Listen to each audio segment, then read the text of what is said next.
Hi everyone, if you've been around the channel a while, you'll know that I love experimenting with liquid and resin, and it all started a few years ago when I cast the ice cube. Alright, I'm going for it. Here goes. Now since then I've done dry ice, cola, water balloons, aquarium water and oil, and even Wednesday's video had glycerin inside a skull. Now the reason I'm telling you this is because today's episode will also feature liquid, but I'll be using it to create an illusion, like I did with the Rubik's Cube. So a few weeks ago I took Nicole to her favourite theme park, and on the way out I saw this. It's a cube with a couple of stingrays floating around in what seems to be oil. Now I think this will look great in a sphere, and I think it'll also make the perfect illusion. Now the first step in creating this sphere is to pour ourselves a base.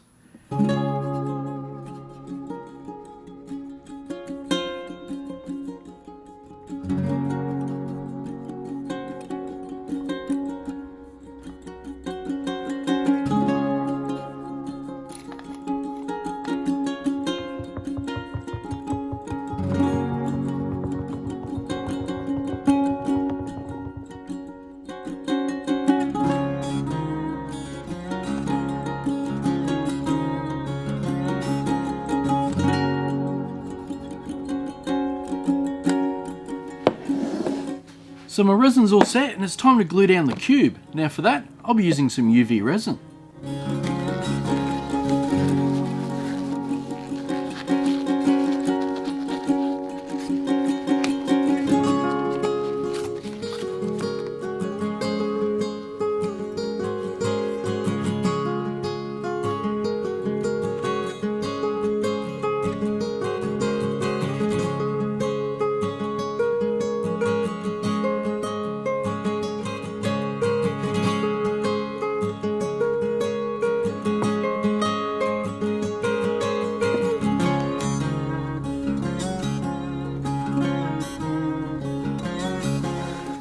So it's now time to mix up my resin. Now the resin I'll be using for this one is called River Pour.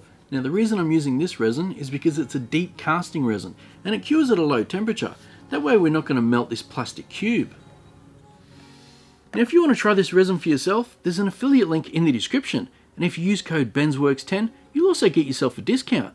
And as an added bonus, by using that link you'll also be supporting the channel. Now even though River Pour works perfect for my deep castings, it's also designed for river tables.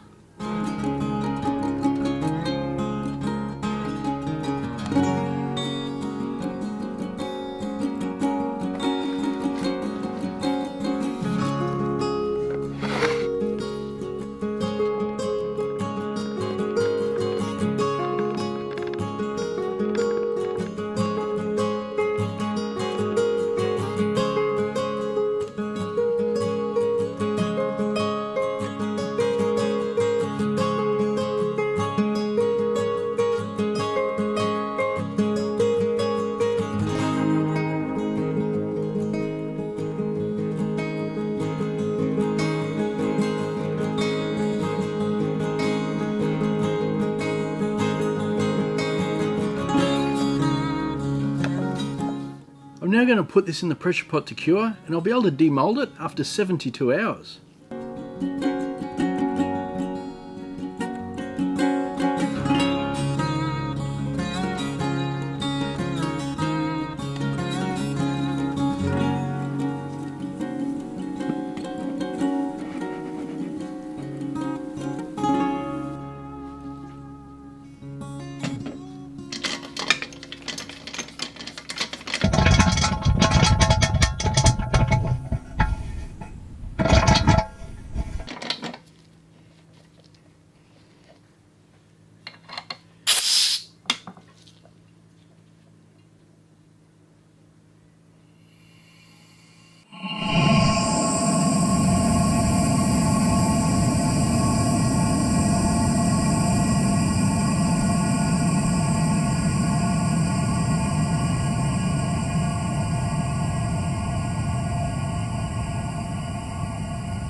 Wow, look at that.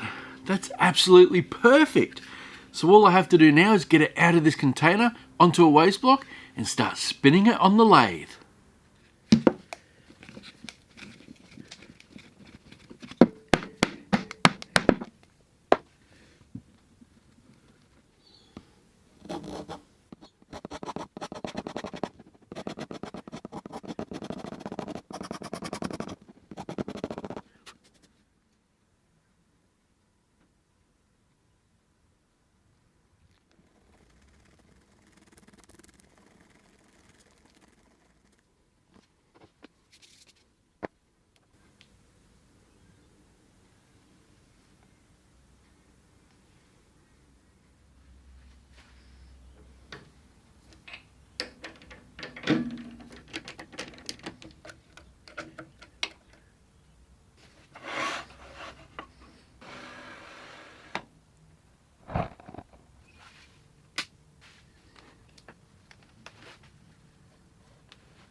You know, I'm just going to have to take my time with this one, because if my tool gets too close to this box, I'm just going to end up getting wet.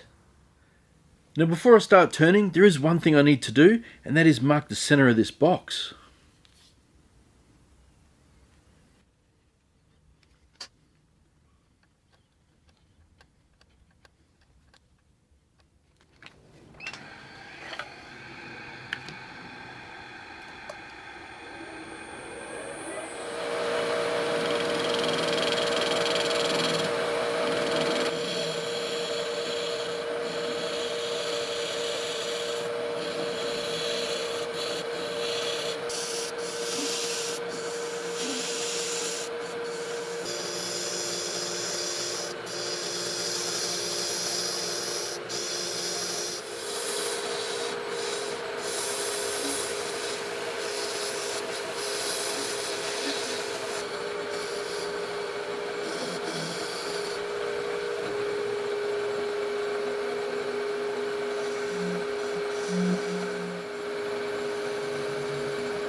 I better not push my luck too much.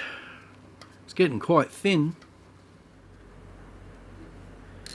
You know, when I first started turning this ball, I was going to do it all freehand, but then it started to get a little sketchy. I was getting a little bit of run out, and I knew that I couldn't afford any mistakes. So I switched over to the sphere jig, and lucky I did, because after doing my calculations, I've got about 1mm of resin on each of these corners.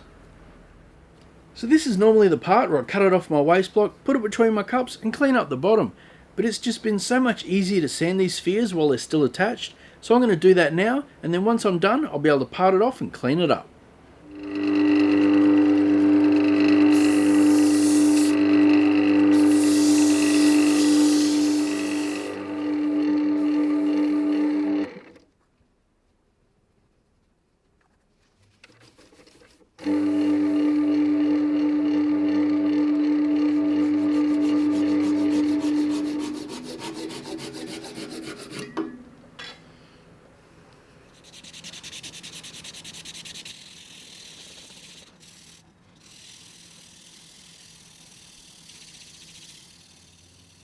Well, I think this project is one of my top 5. I think it's even better than my Rubik's Ball.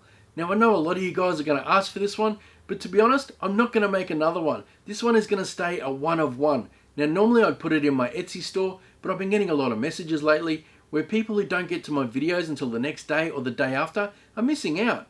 I even got a message from one of my subscribers suggesting that I put it on an auction site. So this ball is going to go up for auction, and I'll leave a link in the description. Now let's check it out.